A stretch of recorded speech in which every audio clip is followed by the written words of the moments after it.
উত্তর জেলা জুড়ে চোরের দৌরাত্ম্য প্রতিনিয়ত বৃদ্ধি পেয়ে চলেছে। একের পর এক চুরি ডাকাতির ঘটনা যেন বেড়েই চলেছে। পুলিশ যতটা তৎপর হয়ে উঠেছে তার থেকেও বেশি অত্যাধুনিক পদ্ধতি অবলম্বন করছে চোরের দল। তবে শেষ পর্যন্ত পুলিশকে একের পর এক চ্যালেঞ্জ জানিয়ে বিভিন্ন থানা এলাকায় তাদের দলের দাপট অব্যাহত রয়েছে। চোরের দলের কারণে ধর্মনগরবাসীদের প্রাণ ওষ্ঠাগত। এবার আরও একটি চুরির ঘটনা ঘটল ধর্মনগর শহরের রাজবাড়ি এলাকার এমবি ইউনিট রোডে। জানা গিয়েছে বাড়ির মালিক সঞ্জয় কুমার দে শনিবার দুপুর 2টো নাগাদ চিকিৎসার কারণে শিলচর যান। সোমবার সকাল 10:30টায় সঞ্জয় কুমার দে বাড়িতে এসে ঘুরে দেখেন বাড়ির মূল ফটকটি বন্ধ থাকলেও পাশের ছোট গ্রিলের দরজাটি ভাঙা। ভাঙা দরজা দিয়ে এগিয়ে আসতেই দেখতে পান ওই দরজা দিয়ে কেউ ভেতরে প্রবেশ করে ভেন্টিলেটর খুলে ঘরের ভেতর প্রবেশ করেছে। সেই মোতাবেক তারা ঘরে প্রবেশ করে দেখতে পান সম্পূর্ণ ঘর এলোমেলো, অর্থাৎ ঘরে চোরের দল হানা দিয়েছে। মালিক সঞ্জয়বাবু জানান তাদের ঘরে নগদ 20 থেকে 22,000 টাকা ও স্বর্ণালঙ্কার লকারে মজুদ ছিল। ঘরে সিসিটিভি ক্যামেরা পর্যবেক্ষণ করায় দেখা যায় ভোর 4:11 থেকে 4:23 পর্যন্ত সিসিটিভি ক্যামেরার ছবিগুলি ডিলিট করা। অর্থাৎ সিসিটিভি ক্যামেরার ছবি ডিলিট করতে হলে যে পাসওয়ার্ড দরকার চোরের দল পাসওয়ার্ড পর্যন্ত ব্যবহার করতে পিছপা হয়নি। তাই সিসিটিভি ক্যামেরা লাগিয়েও নিরাপত্তা নেই। তা আরও একবার এই ঘটনায় প্রমাণিত হয়ে গেল। এখন যেভাবে সিসি ক্যামেরার পাসওয়ার্ড পর্যন্ত চোরের দল নিজেদের সুবিধা মতো ব্যবহার করতে শুরু করেছে, তাতে রাজ্যের পুলিশ প্রশাসনকে আরও উন্নত ব্যবস্থা অবলম্বন না করলে চোরের টিকির নাগালও পাওয়া যাবে না। ধর্মনগর প্রতিনিধির রিপোর্ট, নিউজ অবিকল।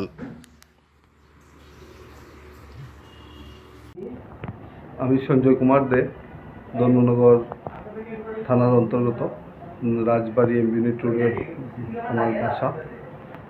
আজকে সকালে আমি আসি আমার ঘরে, দুদিন ছিলাম না, গত শনিবার থেকে আমি শিলচর ছিলাম।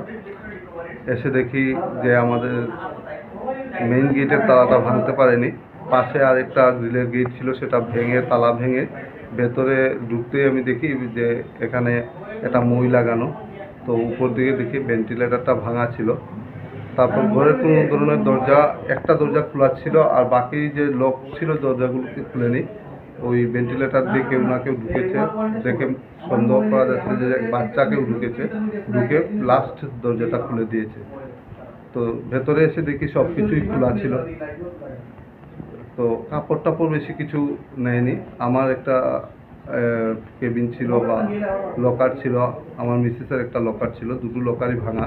এবং এখান থেকে কিছু টাকা নগদ ক্যাশ ছিল।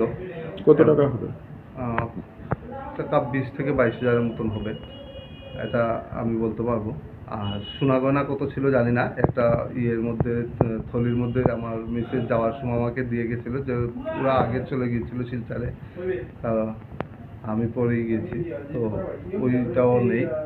আর মিসেসের লকারে গেছিলো, আমিও এখনো জানি না, আর ওরা তো এখনো শিলচর থেকে আসেনি।